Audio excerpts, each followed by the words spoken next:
So since this is our common hour at lunch, we want to start right on time so we can give the most time we can to our guest artists today. So welcome to the Pat Summerville Lecture Series, our first in-person event since COVID. So we are super fortunate to have Rudy and Susanna here with us. I want to start first by thanking Pat Summerville. Without her generous donations, this lecture series would not be continuing as it is, in addition to all of the amazing stuff that she does for the Department of Art and Design. Thank you to the Art Department and to Jeremy McKeel's office for helping with the live streaming, and the Art Department for support with publicity. And then thank you to all of the students who have either stopped into the workshop. You're an advanced printmaking student that has been working alongside Rudy and Susanna, making the edition possible. They are down in the print shops pulling on multiple plate photographs. It's a really beautiful print, and it's based in Kentucky history, but I won't tell you any more. I'll leave that up to them. So stop in. They'll be working today until probably around 6, and then tomorrow as well. So you're welcome anytime the door is open. And without any further ado, I'm going to introduce them to you.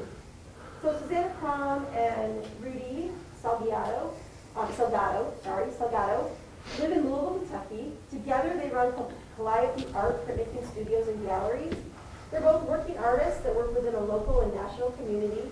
They care for chickens, a garden, and have a live-work property built in 1885 in downtown Louisville. As River City Tintype, Rudy makes photography on metal and glass with a 170-year-old process of wet plate photography.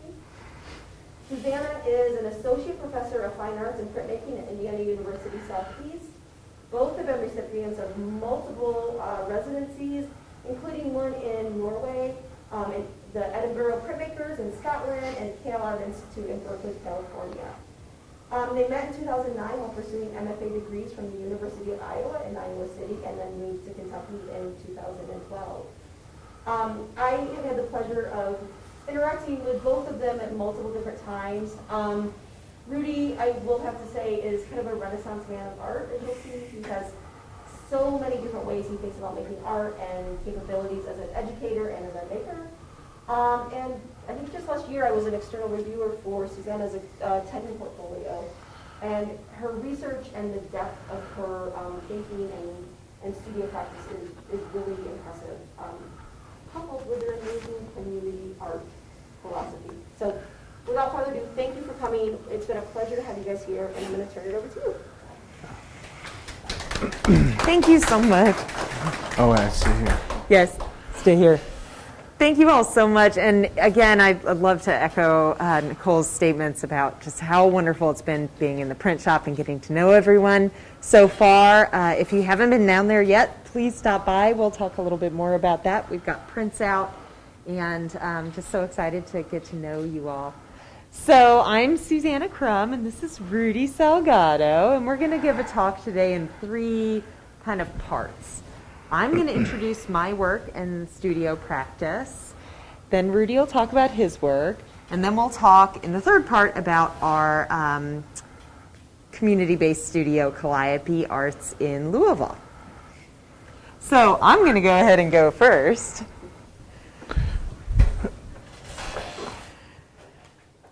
So I make work that is steeped in research, in archives and conversations with community members, now letter writing with the most recent project. And I've always been really interested in diagrams and maps and like schematic drawings, images that explain the way things work or the way the world works. I remember stepping into the printmaking studio as an undergrad student and falling in love with the machines. I think they weren't quite like this, but that's how it felt, you know, this much like historical baggage tied to the mechanisms, the hand-cranked elements, the idea that you're maybe doing something that people have been doing for centuries, operating a printing press. And then once I got to know printmaking media more closely and had the opportunity to then travel to other printmaking studios, this is a view of the Edinburgh Printmakers studio in Scotland. I fell in love not only with the history of the techniques and the mechanisms, but also these communal spaces. Spaces where artists may be working on their own projects, but they're also solving problems together, asking each other about what they're working on, and learning from each other. So I grew up in Louisville, Kentucky, and then was away for school for almost 10 years. But I remember as a kid, like first grade, Louisville has kind of a historic and well-written about busing program for elementary through high school students. So I rode a school bus across the city to go to school. And when I arrived at school, I was with kids that were not from where I was from. We had different socioeconomic backgrounds. We were of like a whole range of demographic. And, it was something that even as a first grader, I was like, why do I have to ride on the school bus so long? Mapping, especially in Louisville, has really inscribed social relationships. This is a redlining map from the 1930s, where the federal government and real estate agents kind of partnered together to determine lendable neighborhoods versus not lendable neighborhoods based on race. So Black Louisvillians had access to loans and lending in very specific areas. Of course, the map on the left is a 19th century map of the same area in Louisville. Of course, the division culturally and also during the Civil War between North and South. Thinking more about the inherent perspectives and social impact of maps, I recently came across, and this is maybe something that you all have seen as well, the Native Land web-based project, which remaps the US, and then you can zoom in and see your own region. You can see Cincinnati and Louisville, Frankfurt toward the middle. It displays in Kentucky's case, multitude of peoples who lived throughout history, a 5,000-year period, on the native land on which we occupy now. Then in terms of maps, as a kid, I was reading a lot of books, and Dune was one of my favorites. As a teenager, it's sci-fi. It has its own glossary. The whole world that it illustrates is very well defined and also relies on maps. So maps not only having a real social impact that was palpable in a place like Louisville, but then also really illustrating a place and a society. This is the kind of drawings that I was making as a kid. I don't remember making this, but I remember building the Egyptian boat. And so this was a schematic drawing for a sculpture.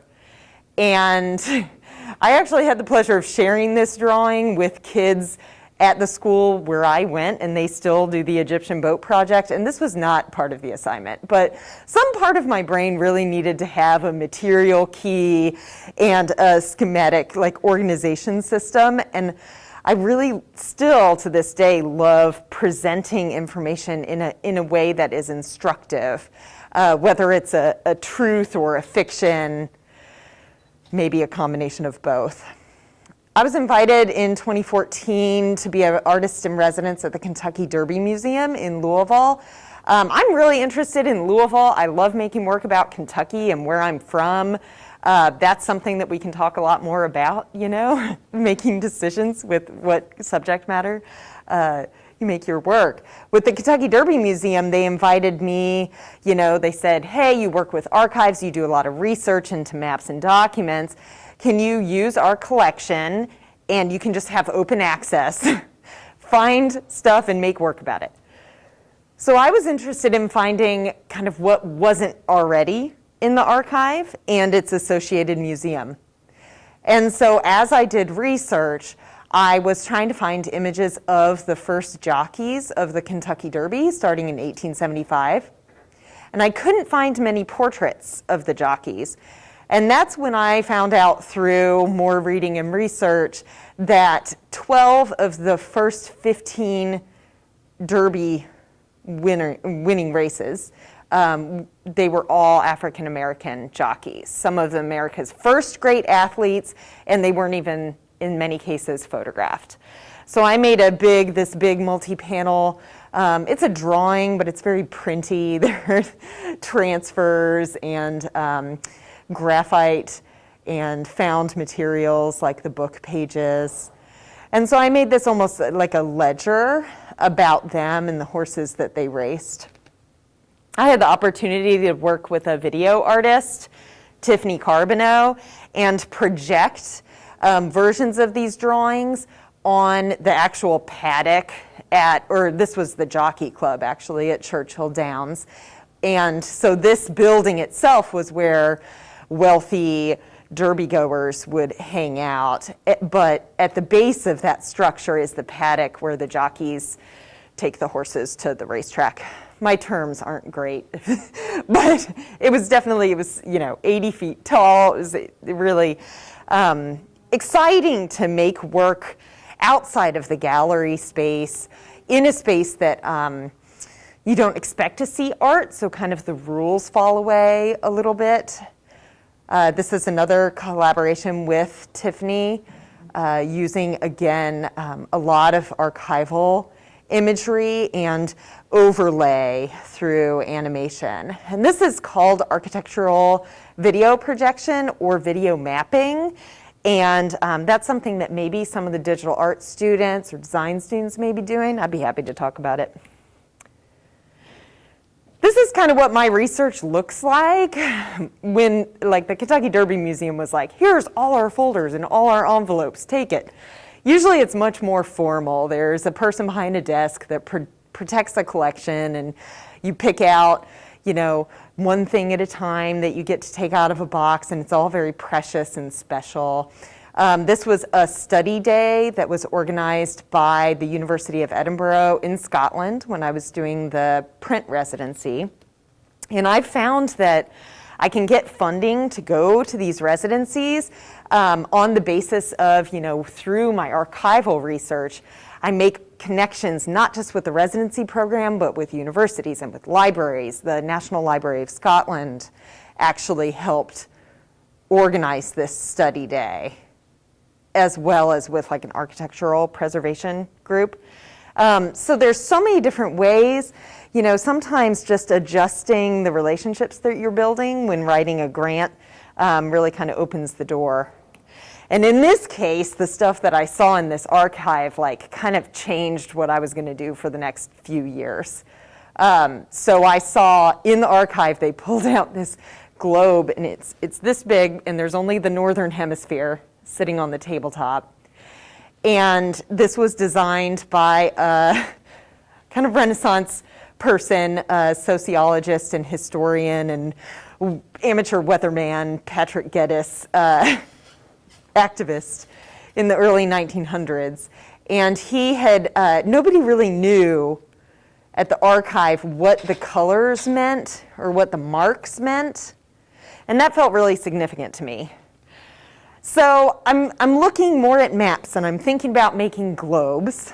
And the more I learn about maps, Mercator, this is a world map that was, one of the most popular and most distributed. This is actually, I think it's an engraving intaglio print, kind of like what we're doing today, but fancier. But Mercator's map is actually the basis for the Google Earth map. That projection, that method of translating 3D space to a 2D plane, they're playing by the same rules. So about the same time as I was beginning to make globes, Google Maps started having the globe mode. And that's partly technology. People had fast enough computers to handle looking at a globe animation. But if you zoom out enough, on Google Maps, you'll see the globe. And so that's something to think about too, like what happened in 2018? What were we thinking about that, Google's like, oh, well, people actually pay attention to this. Looking at a round map with less distortion. There is inherent distortion in what we're used to. So then the question is, like, if I'm going to draw a globe, I need software to make those little pointy ovals that'll go for the wedges of the globe. I was going to make, this is a cyanotype ultimately. So this is me drawing on a massive, I was making a globe this big. But the films to make the cyanotype blueprints are huge because you think about the circumference of a sphere. So I was toting these around and I was learning on Instagram, I reached out to globe makers in France and Germany, and they gave me tips, and I was reading 16th century tracts on how to make globes and making ultimately this globe that had the images from banknotes for each country. I started, instead of toting around those huge sheets of clear film to draw on, I started drawing on an Apple, like with an Apple Pencil on an iPad. And so this is a different kind of globe where the equator is the Ohio River. It starts out as a rectangular drawing, and the map itself has maps and maps and maps layered on top of one another from 1793 to 2019. And you can see this is the finished product, but behind it are those ovals. So I made a rectangular drawing digitally, or actually a series of all those superimposed maps, and then used a Photoshop plugin that I learned from my globe maker friends to make those pointy ovals. So those are digitally derived from a rectangular image. So that solved a big globe maker's dilemma. This is a view of what I'm using, and Rudy has helped me a lot with the globe making and casting process. This is a big laser cut jig that I rotate a plaster sphere against to clean it up, because they have to be perfectly spherical for those prints to conform to the surface. So that's a view of the laser cutter. I think you all have a laser cutter here. So good for so many things that have to be precise. So I chose cyanotype for this because I'm really interested in the cyanotype, literally a blueprint in its role in urban planning and architecture. And in many cases, with my projects, print and printedness, whether it's an engraving like Mercator's, or it's a blueprint like you'd see in a 20th century deed or an urban planning map, there's a sense of authority to it and a sense of believability. Like this is an instructive document, even though globes are always changing. When somebody made a globe in the 18th century, it would be out of date almost as soon as it was printed using lithography or etching because of shifting borders and new discoveries and cartography being what it is. So I'm really interested in these. It's a material object. It's a way to experience landscape and space in a spatial way. And I see myself continuing with globes as part of I call it the Alternative Maps series. So if I go to another community, another country, what is the equator of that globe? What is the scope or scale of what I'm looking at? So those are kind of the questions I'm asking myself these days and my processes. And now we've got Rudy.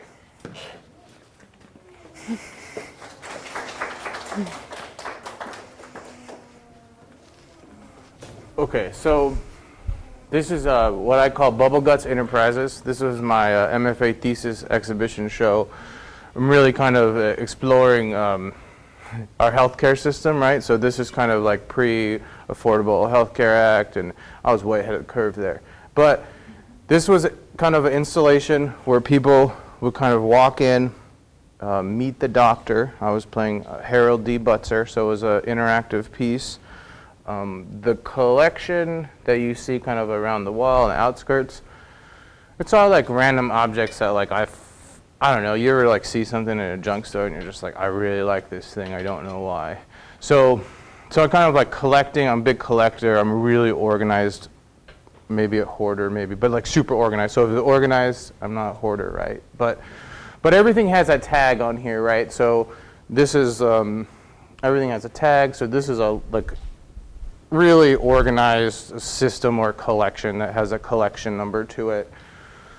So when you would arrive to Bubble Guts Enterprises, well, there's a couple iterations of this. This is something that I did more recently, a couple years back. It was a small artist-run space called Scheherazade Gallery. It's basically a one-car garage with a glass garage door. So it's kind of open 24/7. You know, you could always see through the windows, and then one time during the exhibition, it would be open to wander through. So it was like kind of a smaller version.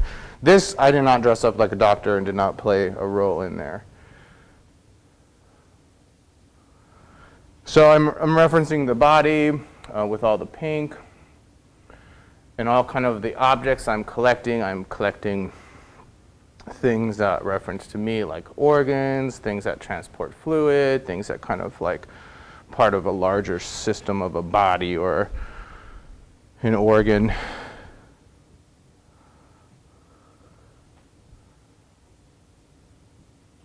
So really like good smells in here too. Like smell is a big component of like my work. So this space here smelled like, had this huge pile of like mac and cheese dust. And it just like kind of got old throughout the month, and like the smell changed, and I really was into that. You could see that mac and cheese dust like right there. It's beautiful. But also like, you know, I'm kind of playing like Quack. Like I'm really into like sideshow attractions, like I don't know, like this kind of medical exploration. And a lot of my interest in my body and is like kind of based off of experiences I've had. So in high school, I had like chronic nosebleeds on the football team, so I was like always bleeding from my nose. It was like really embarrassing, but part of like my life. So I've had a lot of these kind of experiences where my body kind of failed me and embarrassed me in one way or another that kind of like influenced my work. But in the original version of this, I would mix up concoctions that were like gonna treat and solve every illness that anybody had. So there's a lot of fluids involved, and Jello, and you could see my plush poop collection there on the back wall. It's really nice, handcrafted stuff, fecal stuff here. And you can kind of see like my prints kind of start to kind of go into that. We'll talk a little bit more about that in a second. Okay, so the first time I set this up, there was a waiting room. I built this external waiting room. I put 2 humidifiers in this space. It was super hot and sweaty. Played some Muzak that had some like body sounds kind of hid in there, so some real cheesy music, and then you'd hear someone burp or maybe a little fart. And it was kind of this space, and you would ring this doorbell, and then Dr. Butzer would pop out. And then I had this like preliminary health survey that I would ask my patients to kind of fill out, and just like really fun stuff. Sometimes I would take a Polaroid and put the photo there. That happened to me a lot as a child. When I go to the dentist office, they always like want to take my picture. So it was a pretty big ordeal. Like you'd have to wait in this kind of waiting room and just really sweat for like 3 minutes. And I kind of like viewed it as like a pre-lubricating device to like kind of walk into this body or this machine. And I don't know, I understand that like if you visit like the Cistern Chapel or something, you have to be in this like deionizing room for a couple seconds. Is this true? I don't know. It's not the Sistine Chapel. What is it? I think it's in Ravenna. It's like an old... But it's like a place where you go and you have to wait in this room for a few minutes to kind of like deionize your body or something. So kind of like going off this pre-lubricating machine. And then I set up this nice little game cam. So when people kind of like, they had kind of like pushed their way into the space, which was kind of gross and tacky because of the smells, and it's like latex. So they'd kind of enter in, and then I would be able to like take their first glance into Bubble Guts Enterprises. And it's all about documentation. I also like took a photo like every minute for 6 weeks. This was like a 7-week install, and it was up for 1 week, and then I had to take it down. So there was a lot of different stuff happening. But you know, I went to school at Iowa for, you know, an MFA in printmaking, and my work kind of just like totally went off in this other direction. So here's Dr. Butzer hard at work making some cure-all solution. And then once they left and they had their doctor's visit, they would walk away with a little healing tincture, kind of prescription of what they would have to do to heal themselves. It was very, very fun. I took it very seriously. I never really broke character. And I don't know. It was kind of the first performative piece that I've gotten into. So after this Bubble Guts Enterprises, I really got into these weird fraternal order, like secret society stuff. But I wanted to like kind of incorporate kind of this imagery, but also like talk about the body, right? And kind of like normalize some body stuff. So I started thinking about it, and I kind of come up with my secret society, and it's the PUFs here, like a quiet flatulent. And it's the Pluralistic Federation for Free-Thinking Sphinxters. And I'm not sure, at this point, I'm like not sure if I want to be like the president or the leader of whatever weird thing I'm inventing at this point. But we did go ahead and did this, so. And then kind of like starting to kind of incorporate some text into my work. This is like a Victorian saying on like how to clean your private regions as a child. So this was like a common saying. So just kind of like adding some authority to that.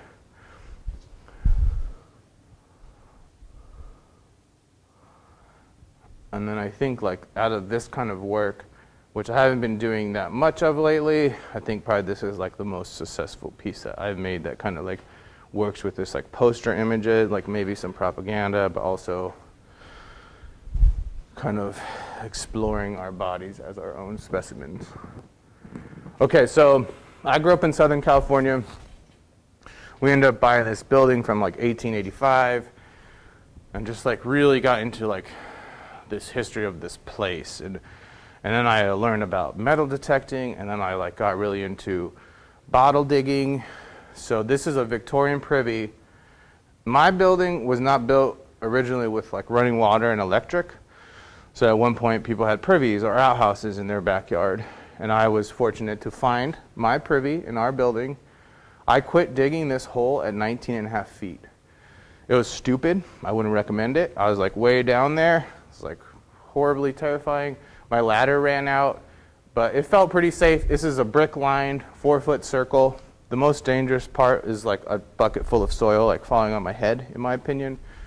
But in that hole, I pulled about like 200 bottles out of there. I blow glass part-time, or I used to, I guess. I'm not really a great glass blower, but I'm really interested in that era of like people moving from rural communities into a city, and it was kind of like the first time they would throw away a glass bottle or a crock, because if they're still on the farm or whatnot, they would keep those things and kind of recycle them for fermentation or whatnot. So really, in my eyes, like this 1903 was when the automated bottle machine was invented, and then all the glass was basically starting to be made by machines. So really it's like the beginning of like kind of a throwaway society that we live in today, where everything's plastic. And here's some of my better finds. I know I have some Civil War. We had a Civil War trench on our property too, so like that little clip up there above this bottle here is Civil War for sure. There's some pre-Civil War artifacts, bone-handled toothbrushes, just like super cool stuff that I felt like I was like finding all kinds of treasure and doing great things. So there's just like so much. I think for so long I was like just a printmaker, and I wanted to be a printmaker, and it was like a goal, and then it's just like finding different interests and kind of like trying to like get away from this like idea of like perfection or whatever. Like I think sometimes in printmaking, there's this idea of being like a master printer, right? Like, which I mean, like at some point in my life, I was like really interested in doing that, and I kind of like had an offer to go train and do that, but I turned it down because I wanted to make my own work. But I think like being okay with like not being a master of anything and just kind of being like a perfectly adequate maker or printer or whatever has really been helpful for me. Like blowing glass has influenced the way that I draw, the way that I take photos, making etchings has influenced all of this stuff. So tintypes are really a fun thing for me. Like I took one darkroom photo class in undergrad, and I don't have any kind of really formal training in photography. So I have to learn about it by myself, which is different than like taking a class from someone and just like, hey, how do I do this? And they show you. So these are some of my tintype portraits. And the wet plate collodion process was invented in 1851. So my recipes are still based off Victorian recipes. There's my father there on the left.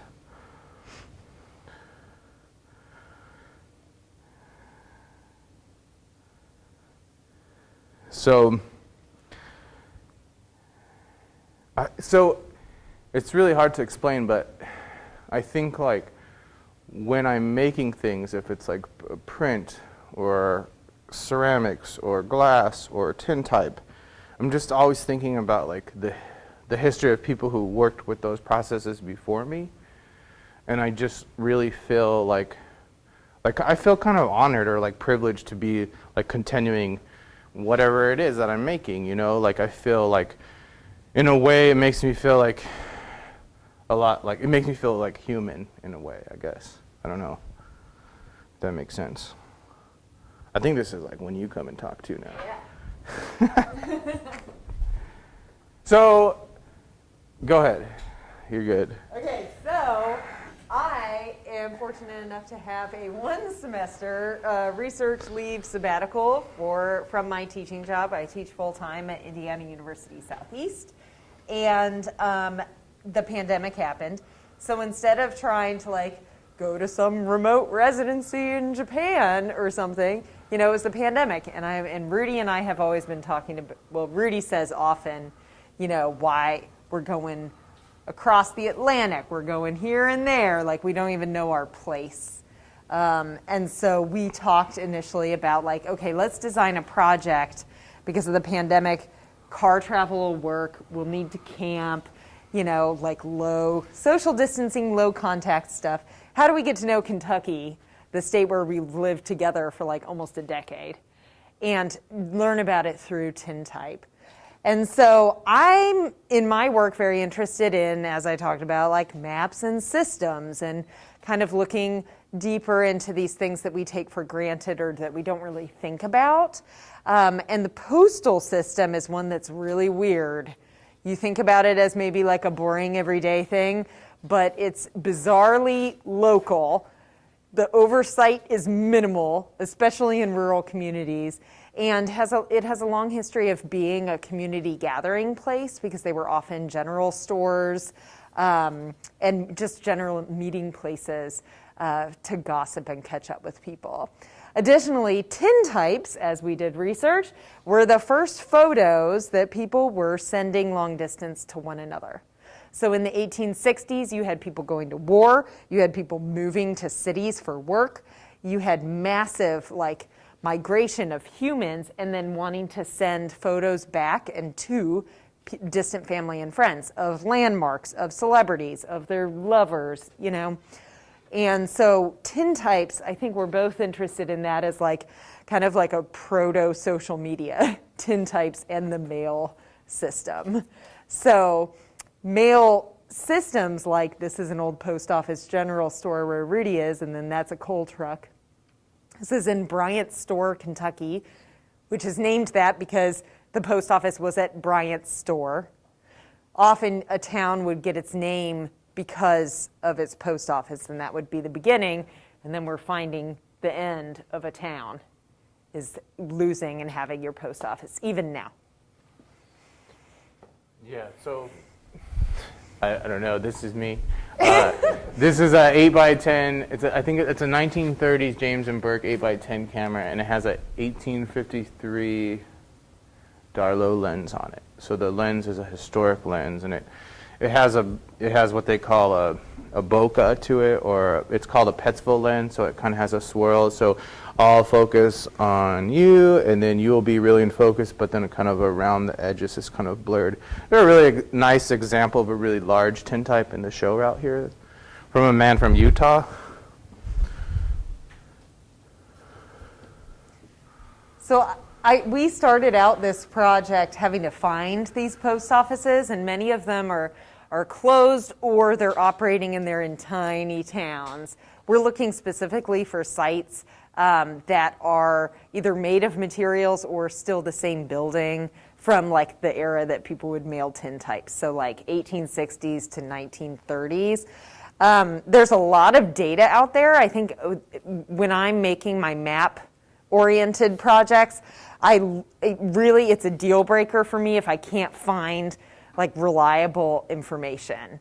Even if down the line fact and fiction get blurred, I really like having access to, data. And the post office, because it was a federal organization, required postmasters to submit these really bizarre like bullseye maps.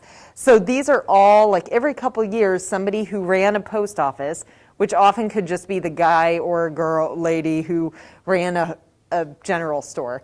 They would have to make a hand-drawn map telling the federal government and the topographer's office, the map makers who owned the lithostones that had the maps on them, they'd have to give an update about where they were in relation to the nearest creek, the nearest railroad, etc. So that's what that map is. Expect some images playing around with that for sure. It's so nice, like showing up. We wrote letters to all these folks, and sometimes people write us back, and sometimes we don't. It's not illegal to photograph buildings from the exterior, but sometimes we have to park on somebody's property to do that. So sometimes that's a little sketchy. But people have been really helpful and just like really kind. And it's something to like pull out this, like we've met so many people that their great-grandfather or their father was a postmaster general for nearly 40 years, and then to pull out these old maps and show them, and they're just like really, I don't know, it's pretty special. It's hard. Yeah, it's really hard to explain. There's a kind of storytelling that opens up with a map like that. Yeah. So here I am, with a really interesting weird man. Making some tintypes here, and then here's kind of like the setup. I have a 12-foot long cargo trailer that's like a really nice dark room that like several people could come in, and that thing was really, really active until the pandemic, and ever since then I've been using this like smaller kind of portable dark room that you can see on the left. And even though we're using the back of a pickup truck here, this is what 19th century tintypists would do as well. They would, go from community to community, or like a Civil War encampment from one to the other. They were mobile and they had carts.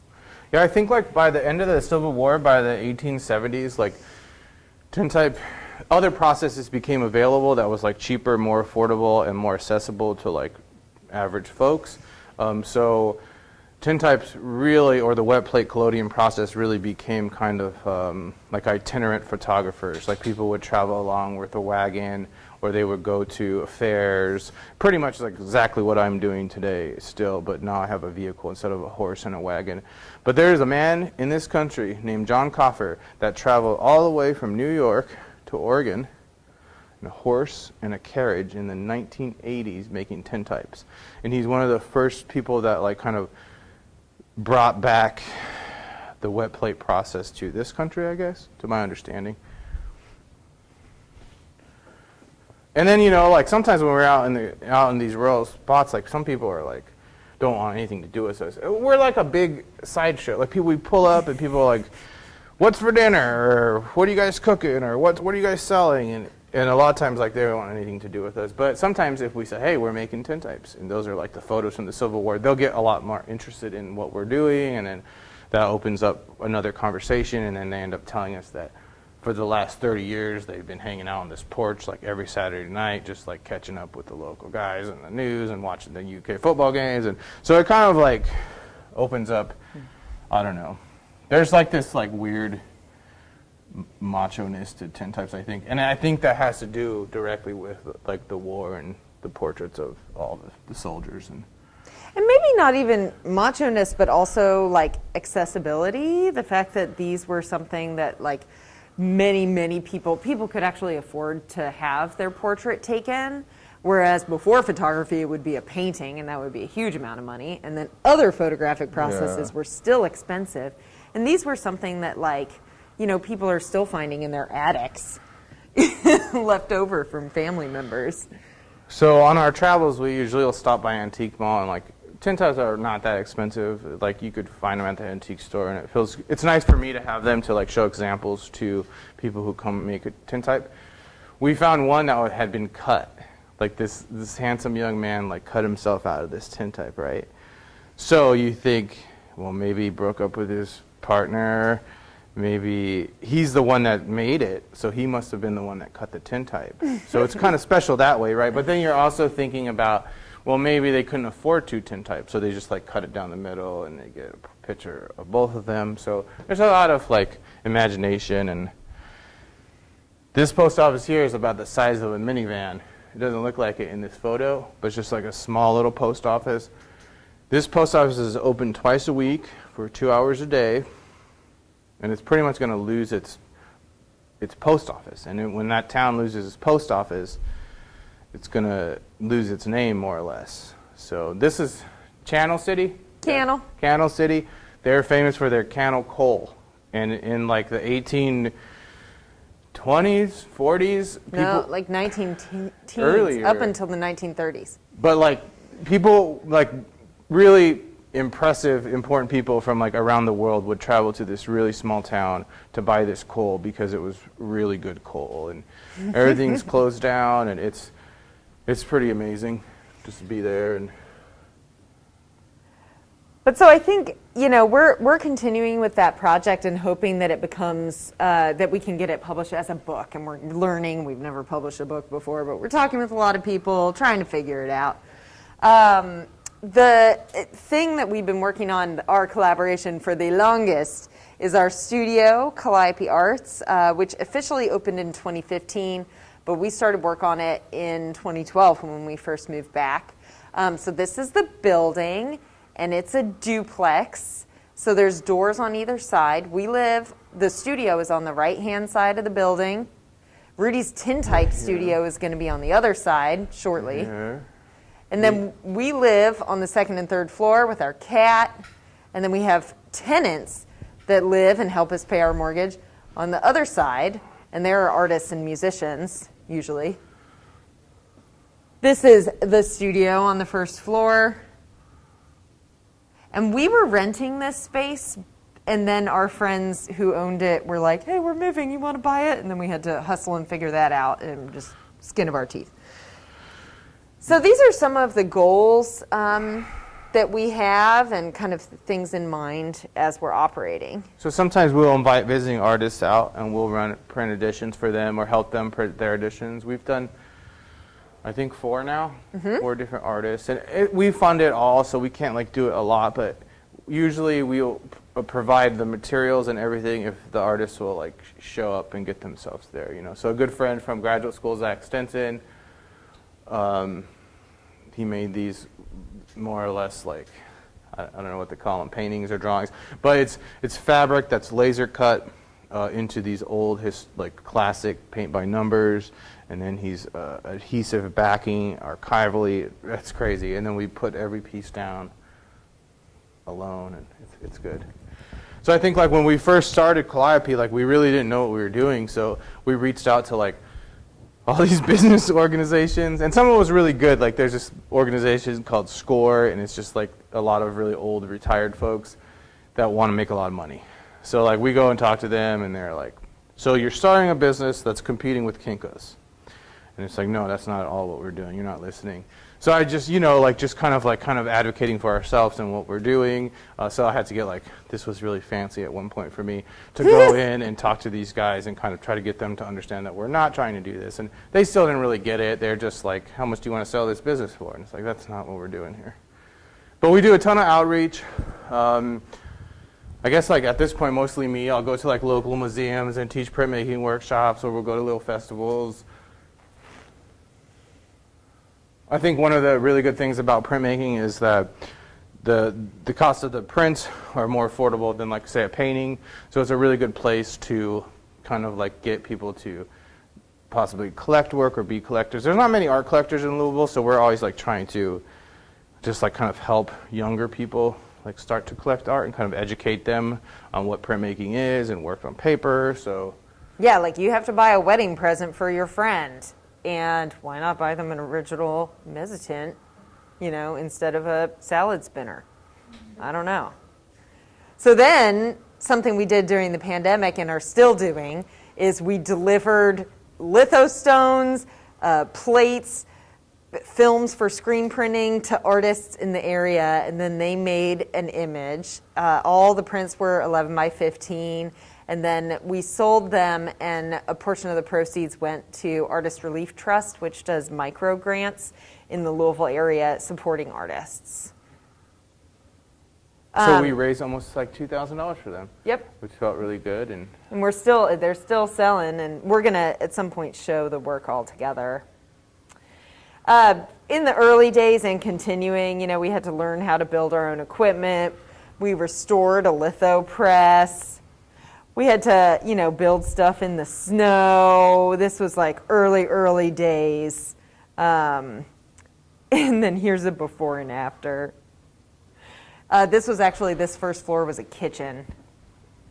Ultimately, we had our grand opening. This was, Miranda Lash was the curator of contemporary art at the time, and she did our ribbon cutting, and it was a big deal. And I just, looking back at these pictures, it feels like forever ago. But yeah, so we've been open more than 6 years. If you're thinking of starting your own studio, we got a grant to do research and travel. We got to meet with all these other studios. We want to pay it forward. So we definitely want to talk with you. If you go to Louisville, get in touch, come to Calliope and visit, and we'll talk to you about it. We did all sorts of stuff, fighting with the city government. There were lots of obstacles along the way, and there will be for you. And so we want to talk with you about it. And then finally, our work this week, we are working in the Intaglio studio on the ground floor, making a postal route map of this package that we mailed from Louisville to Murray. It went through Evansville, went through Paducah. It's that red line in the map. So something that engages past and present in intaglio and collograph. So we'd love to see you down there. Thank you all so much.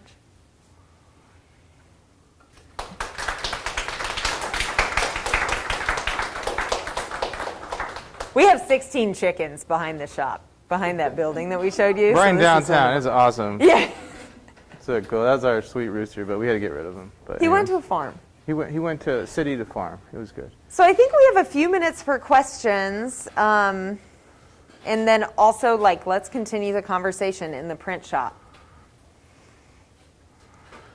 If you're going to ever start your own press or space or whatever, it doesn't have to be like anybody else's. It could just be like yours. And that's fine. It could be different. You just got to know that. Because we have these standards in our heads, and it's not accurate or true. But I think that holds a lot of people back. Mm-hmm.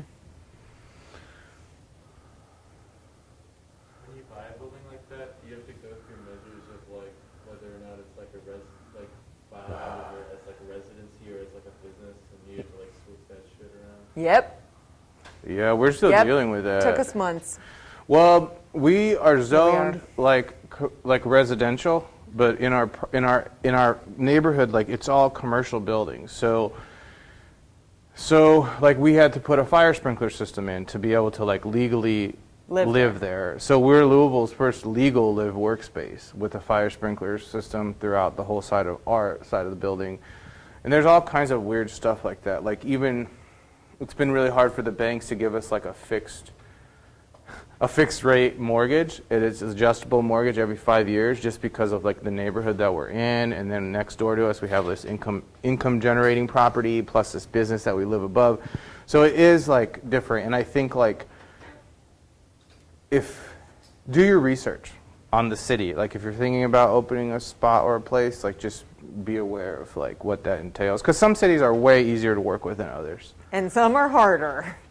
And so it's just, that's a matter of like reaching out to other artists too. I think in the time that we were doing it, Louisville's really scared about live workspaces, artist-run spaces specifically, because they had had a big fire at an artist-run space a few years before we moved there.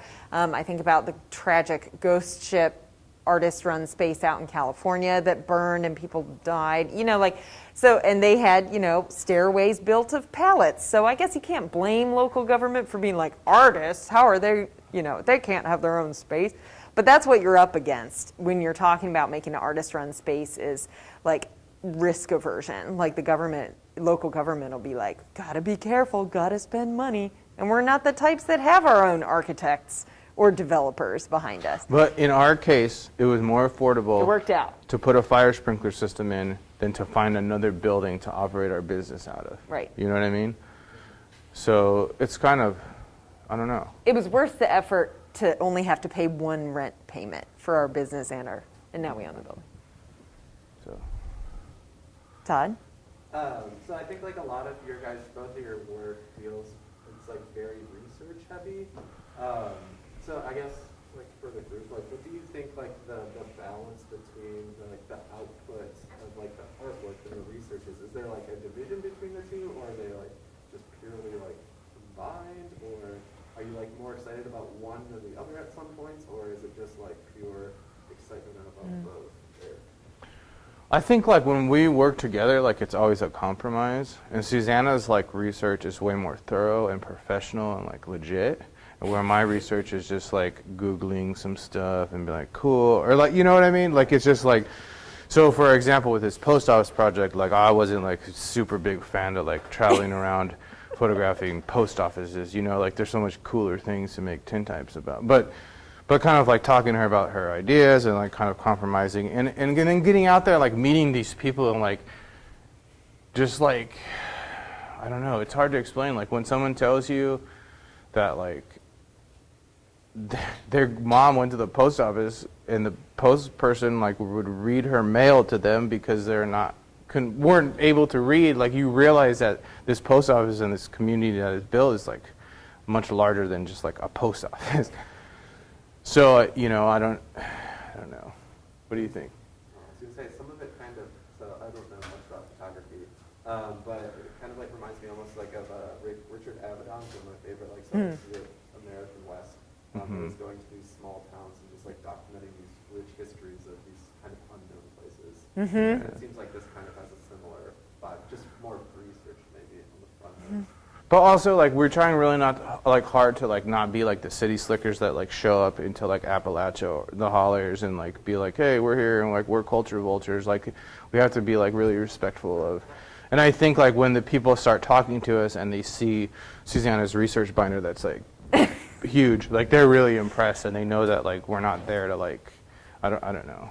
Well, we know people's names. We've read like all the possible articles and can show them. We've read, like we've had like strange people show up and they'd be like, hey, and then I'm like, are you Mr. Gibson? And then they're like, I am Mr. Gibson, and I was a postmaster for this building for 38 years. And it's like, yeah, we know that. Like we talked to you. You didn't write us back, dude. So just like kind of trying to go as far as we can with. So I think to word your question, showing that, being able to quickly and easily show that depth of research and caring, in addition to the slowness of the tintype process where you're not taking a photo and running with it, you're like literally set up and planted there for hours, and you can't really get away. People come up to talk and we're there with them, So both of those things, the research and the making tintypes instead of taking photos, it's something that I think enriches the interactions that we have and will, in the end, enrich the overall project. I've been frustrated for a long time about like the depth of my research goes away, when I show it's distilled into these individual artworks. And so I'm really excited to see it in a book format, hopefully, where some of that stuff that ordinarily would get tossed out for a gallery kind of show could be there. And also writing, because I really like writing. Yeah, I think like what Susanna, like there's a difference between like taking pictures and like making a picture. And I think like she said that on our last trip, I was like, yeah, that's what we're doing. And it's just like been helpful. Because sometimes like, I don't know, like I'm a third generation like Mexican American and third generation Norwegian American, and just like the way I look or whatever, like I've had some pretty shitty experiences like in Kentucky, just like going about my life, So like it's scary sometimes, and like I get nervous about it, and like it's stressful because like you never know like what exactly could happen, and so, but we haven't had any bad experiences, but like I don't know. Yeah. So I think it's just, making sure that we're clear with people about what we're doing and like saying, hey, I'm really glad you stopped by. And that's something that you started Well, because it's a doing. big deal. Like if Because like, it's people like we come want over, to talk to them. people come over and they like ask like, what are you guys doing? And it's like, thanks so much for asking, because so many people just like drive by and like give us a weird look or I don't know. So. Yeah, and I think that's where, and this is a whole nother subject, but people talk about social practice work with community-based research. Social practice being so many different types of artwork, performance-based. Sometimes I say just making people feel awkward in the gallery, you never know. Like it's socially engaged work, changes, it's a purposeful and artful construction or reframing of the social engagement that you have, like a social interaction. And so definitely, we're thinking about that as we set up the stuff that we have out ready to show. We have examples ready to show, and I think we want to demonstrate a kind of generosity. We always offer to take people's photos if they want it, but most of the time they don't. And then a lot of the times we are like, hey, do you want us to send you a photo of your building? And of course they do. Yeah. And if I get a photo that looks like overdeveloped or it looks a little crappy, I'll usually just like set it on the edge of their building before I leave. As kind of like as an offer. I don't know, it's weird. It gets weird out there. Like it's just, I'm smelling ether all day and it's hot and it's like, what is going on? Well, and Tintype has this relationship to like ghosts and other worlds and, Well, yeah. Tintype started like right about the same time like spiritual photography happened, and like it's really interesting about some old spiritual photographers, but I think I've captured a few spirits in my tintypes here and there. It's weird. Well, if you guys have any other questions, please stop down to the print shop. Today is a great day because there's no print classes, so it's easy to social distance.